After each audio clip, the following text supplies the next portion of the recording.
Kita akan membahas pertanyaan masih seputar wudhu. Ini ada pertanyaan dari teman-teman tentang bagaimana hukumnya wudhu di kamar mandi atau wudhu di toilet. Karena tidak semua orang punya ruangan khusus untuk wudhu.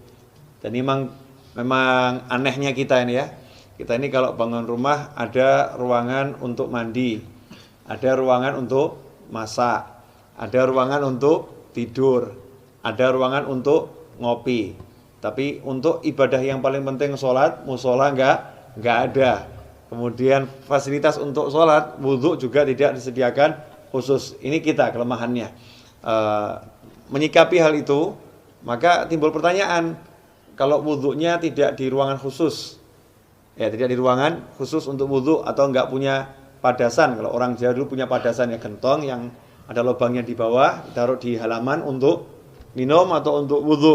Kalau nggak punya seperti itu, adanya kamar mandi, adanya toilet, atau ketika di mall atau di pasar, wudhunya tidak di tempat khusus wudhu, tidak di luar ruangan, tapi di dalam toilet, di dalam kamar mandi, atau di dalam WC kalau bahasa umumnya ya. Kira-kira seperti apa? Sah tidak wudhunya? Kalau ditanya wudhunya sah atau tidak, maka wudhunya sah.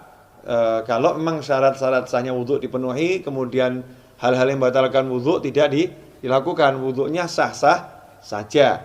Tetapi timbul masalah, orang wudhu itu ada sunnah-sunnah dan ada adab. Di antara sunnah-sunnahnya adalah membaca Bismillahirrahmanirrahim di awal wudhu seperti yang sudah dijelaskan. Kemudian nanti ada doa setelah wudhu.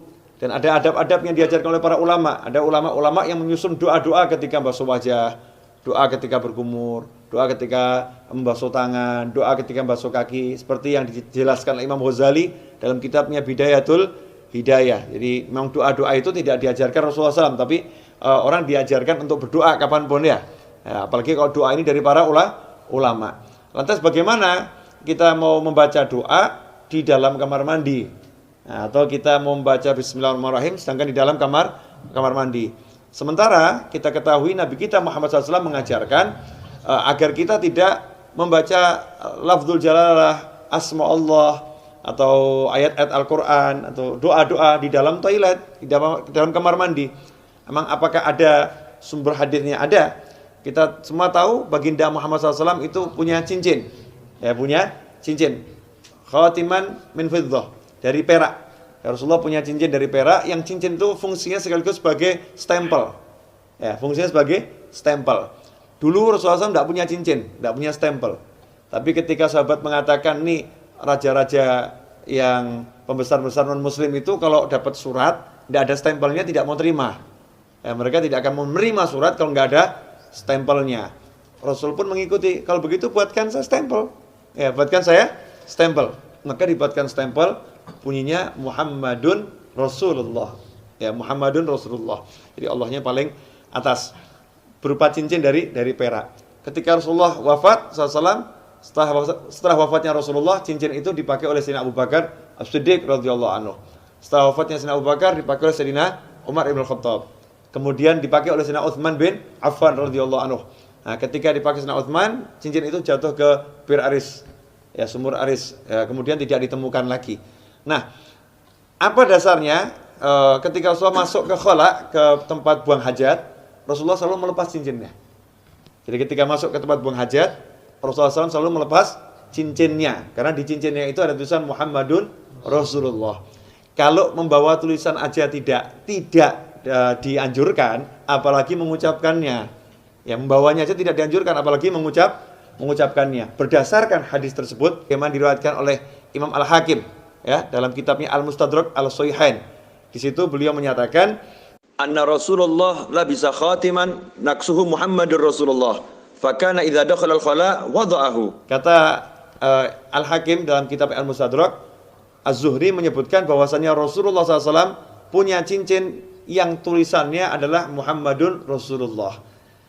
Idza dakhala al-khala wada'ahu. Kalau masuk ke khala, ke toilet, Rasulullah SAW selalu melepaskan cincinnya tersebut. Hadits ini sahih menurut syarat Imam Bukhari dan Muslim, tapi tidak dicantumkan dalam kitab hadis Bukhari maupun Muslim. Maka ditulis oleh Al-Hakim dalam kitabnya Al-Mustadrak yang disusulkan, ya hadis-hadis yang diusulkan. Sebetulnya menurut Bukhari dan Muslim sahih, tetapi belum atau tidak dicantumkan dalam kitab Bukhari maupun kitab Muslim. Nah, hadis ini menunjukkan memang kalau masuk kamar mandi jangan bawa tulisan yang mengandung nama Allah atau nama Rasulullah Shallallahu Alaihi Wasallam. Dari sini ulama kemudian mengambil kesimpulan kalau membawa tulisan nggak boleh, apalagi membacanya. Bukan haram ya, tidak boleh dalam arti tidak beradab atau kurang sopan. Karena itu seyukianya jangan berwudu di toilet, seyukianya. Cari tempat wudu yang memang betul-betul untuk wudu. Kalau tidak adanya toilet, barulah silahkan wudu di toilet atau di kamar mandi atau di WC.